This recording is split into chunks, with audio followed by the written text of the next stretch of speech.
and well-being.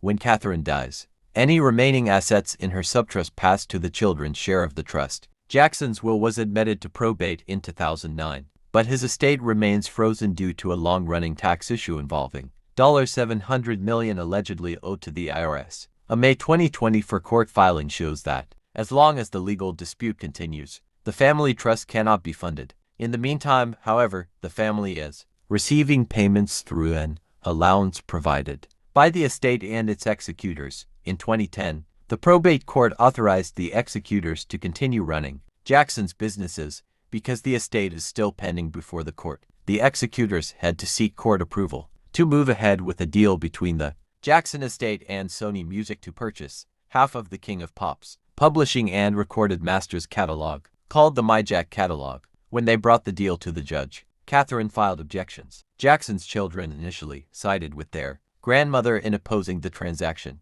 but after the probate judge ruled last year that the deal could proceed, they accepted the decision.